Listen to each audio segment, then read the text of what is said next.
क्या तुम दिन रात पढ़ाई करते हो बट एग्जाम में मार्क्स कम? तो क्वेश्चन ये है, क्या तुम वाकई में पढ़ाई कर रहे हो या फिर पढ़ाई करने की एक्टिंग कर रहे हो, या जस्ट प्रिटेंड कर रहे हो कि मैं पढ़ रहा हूँ बट एक्चुअल में तुम पढ़ नहीं रहे होते। एग्जाम्स में 95% तो दूर की बात 30 to 40% भी नहीं आते अगर अच्छी टिप्स को और अच्छी स्ट्रेटजीज को फॉलो नहीं किया जाता। तो चलिए जानते हैं उन प्रो टिप्स के बारे में जिनको अप्लाई करने से आप भी ऊपर जाने वालों की लिस्ट में शामिल हो सकते हैं।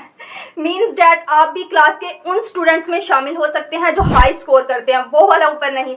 सो welcome to the Shastri's channel and my name is Ayesha. Let's dive into the video. सबसे पहले डिस्कस करते हैं अपने फर्स्ट पॉइंट को, जो कि है स्ट्रेटजी। स्टडी करने के ना दो तरीके होते हैं, active learning and passive learning. Passive learning में आप बुक की रीडिंग करते हो, अंडरलाइन करते हो, हाईलाइट करते हो, लेक्चर सुनते हो या वीडियोस देखते हो। तो ये बेसिकली जो है ना वो स्टडी करने का एक इल्यूजन क्रिएट हो रहा है, बट एक्चुअली में ये स्टडी नहीं हो रही, ये जस्ट प्रिटेंड हो रहा है कि स्टडी हो रही है। भाई ऐसे स्टडी करोगे ना तो एग्जाम में कुछ भी माइंड में नहीं आएगा, सब कुछ भूल जाएगा। जबकि एक्टिव लर्निंग में तुम कॉन्सेप्ट्स को पढ़ते हो, उनको समझते हो और फिर बुक बंद करके उनको याद करने की कोशिश करते हो। फॉर एग्जाम्पल अभी तुमने 2 पेजेस पढ़े, तो अब अपनी बुक बंद करो, एक ब्लैंक पेज लो या फिर एक नोटबुक लो, उसके ऊपर अपने कॉन्सेप्ट को लिखो, उसको समझने की कोशिश करो और या फिर उसके क्वेश्चन सॉल्व करो और जो गलतियां हुई उसको दोबारा से रिवाइज करो या फिर अपने अंदाज में किसी को पढ़ाने की कोशिश करो, किसी को समझाने की कोशिश करो। क्योंकि जब हम कॉन्सेप्ट को स्टोरी में कन्वर्ट करके किसी को बताते हैं, हमारा माइंड उस इन्फॉर्मेशन को ज्यादा देर तक स्टोर कर सकता है। बात करते हैं अपने सेकंड स्टेप की, जो कि है टारगेट टू फ्लास।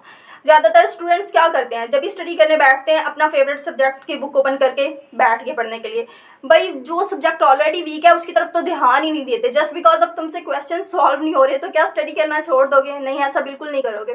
जो सब्जेक्ट तुम्हारा वीक है उसके ऊपर ज्यादा ध्यान दो। जहां तुम आधा घंटा दे रहे थे वहां तुम पूरा 1 घंटा दो सब्जेक्ट को। अपने वीक सब्जेक्ट को अपने स्ट्रॉन्ग सब्जेक्ट में कन्वर्ट करो, अपने फ्लॉज को, अपनी कमियों को टारगेट करो, क्योंकि भाई ऊंची परवाज परों से नहीं हौसलों से होती है। Now let's discuss to the third point, जो कि है क्लियर योर डाउट्स। लेक्चर के दौरान जितने भी डाउट्स माइंड में आ रहे होंगे ना, पूछेंगे नहीं, हाथ खड़ा करके पूछने की हिम्मत नहीं करेंगे कि भाई आसपास के लोग क्या कहेंगे, क्या ही कह लेंगे आसपास के लोग।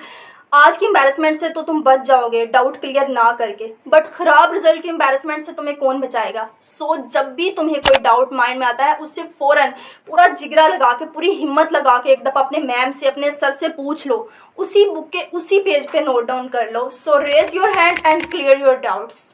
Now jump to the point number 4, solve the question. अगर बिना क्वेश्चन सॉल्व किए जस्ट थ्योरी पढ़ने से नंबर आ जाते तो क्लास के 10-20 बच्चे टॉपर ही होते।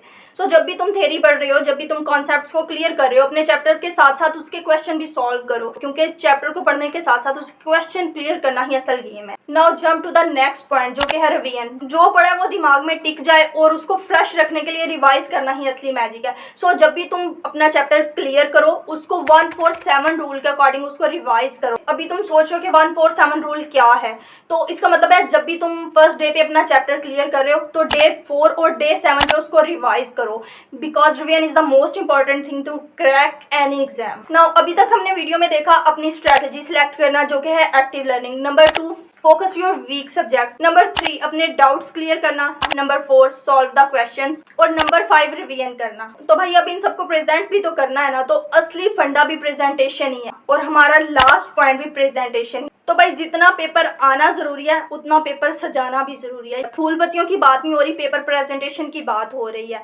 पेपर प्रेजेंटेशन को हल्के में नहीं लेना, क्योंकि बोर्ड एग्जाम में पेपर प्रेजेंटेशन बहुत जरूरी है और आप इसको बहुत लाइट ले लेते हैं। शुरू दिन से ही ऐसे आंसर लिखो जैसे तुम मेन पेपर में लिख रहे हो, ताकि तुम अपना बेस्ट कर पाओ। इन दी एंड अगर आपको वीडियो में कुछ भी वैल्यूएबल लगा है तो इस वीडियो को किसी एक पर्सन तक जरूर शेयर करें, ताकि ये वीडियो उसकी लाइफ में भी कोई वैल्यू ऐड कर सके। सो नेक्स्ट वीडियो तक